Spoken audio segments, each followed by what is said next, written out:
কাউকে খুঁজে নে যে তোকে মেন্টাল সাপোর্ট দিবে। কেন খুশি হবে কাউকে?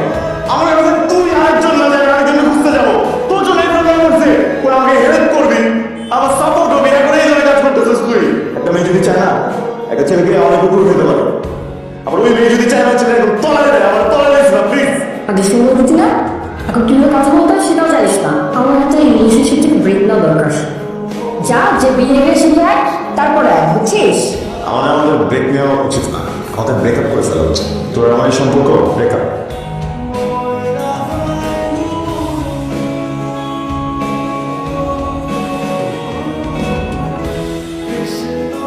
এক্সকিউজ মি, আপনি আবার আসছেন? আপনাকে আমি বলছিলাম বলে আমার ইন্টারেস্ট নাই। আমি আসলে ওই দিনের ব্যাপারে কোনো কথাই বলতে আজকে আসিনি। আমি একটু অন্য ব্যাপারে আপনার সাথে কথা বলতে আসছি। আমি কিন্তু বসতে পারি।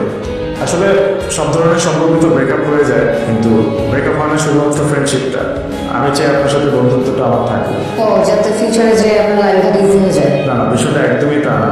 আপনি অনেক ভালো মনের একজন মানুষ, আর আমি চাই আমার ভালো মনের একজন মানুষের সাথে আমার বন্ধুত্বটা থাকবে। আচ্ছা, আমার একটু সময় ধরে ওটা ভেবে দেখবো। ঠিক আছে, টেক ইউর টাইম। আমি আজকে আপনাকে একটা কথা বলতে চাই। সঞ্জু আপনার বয়ফ্রেন্ড, রাইট? আপনি সাথে কি বলছিলেন? কিছুদিন আগে ফেসবুকে আমি একটা পোস্ট দেখি, ওরা রিলেশনশিপ ডেভেলপমেন্টে কাজ করে, মানে কন্ট্রাক্ট রিলেশনশিপে কাজ করে।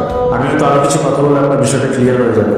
আমি সঞ্জু, মানে আপনার যিনি বয়ফ্রেন্ড, তাকে আমি আপনার ছবিটা দেখাই। দেখানোর পর আমি ওকে বলি যে আমি এই মেয়েটার সাথে প্রেম করতে চাই, আই লাভ হার, অ্যান্ড আমি এই মেয়েটাকে বিয়ে করতে চাই।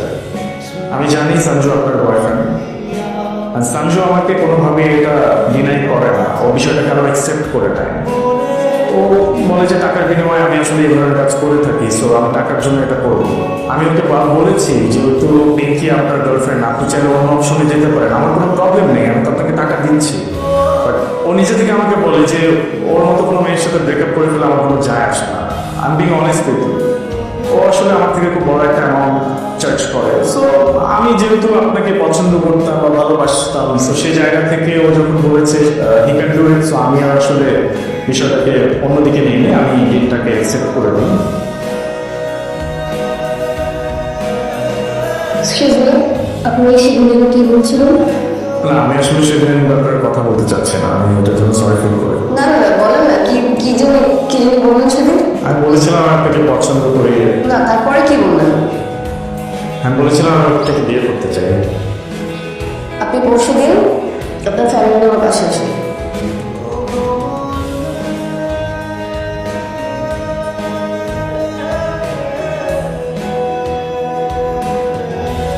হ্যালো, কই তুই?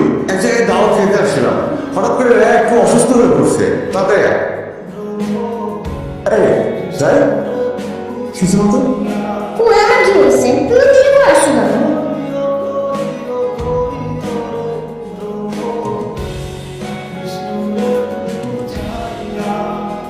বিয়ে খেতে আসছিস? কিন্তু আমি তো তোকে দাওয়াত দিই। ও আচ্ছা আচ্ছা, রাফিন দাওয়াত দিচ্ছে। এই মুহূর্তে তো কোনোটা পাইছি নাকি? অ্যাডভান্সে পেয়ে যাওয়ার কথা, রাইট? বাট আমার তোর সাথে একটা কথা ছিল। ও একটা না দুইটা থাপ্পড় ডিজার্ভ করে। একটা হইতেছে ও ভাস্তির পছন্দের চুপচাপ ছিল, আর আরেকটা হইতেছে আজকে বিয়েতে কোনো সিনকেট হবে, এইটা ভাবে ও এখনো চুপচাপ আছে। ভাইয়া, আপনি জানেন না কি করছি? ও 1 লাখ টাকার বিনিময়ে নিজের ভালোবাসা, নিজের সম্পর্ক বেশি করে দিচ্ছে। কথা বলবে না তো এখন, ওরা এক পছন্দ করছে না। প্লিজ কথা বলছো। আমি আমি আমি তো পছন্দ কাটি নাই, আমি বলি তুই শুরু থেকে বলি। তুমি ওকে বিয়ের জন্য প্রেশার দিছিল না, বলছিল না যে নিজেকে কিছু করতে। ও গেছিল ভাইয়ার কাছে, কিন্তু ভাইয়া ওকে সাপোর্ট করে নাই। মাঝখানে প্ল্যানটা আমার ছিল। আমি ওকে বলছিলাম যে ওর তো একটা ভালো গুণ আছে, মানুষের রিলেশনশিপ করা যায়। তো ওইটার মাধ্যমে যদি কিছু টাকা ইনকাম হয় তাহলে সমস্যাটা কোথায়? ওই টাকা দিয়ে কিছু বিজনেস করতে পারবে। প্ল্যান ভালো মতোই আগে দিয়েছিল, সব কিছু ঠিকঠাক ছিল, কিন্তু মাঝখান দিয়ে এই লোকটার সাথে পরিচয় হয়েছে। তাহলে তুমি তোমার মতো বিয়ে করতে চলে গেছো, ওর মতো চলে গেছে, এটা কোনো কিছু হইল তোমার? ওটা কি বলবো, আমার আর কিছু বলার নেই আসলে।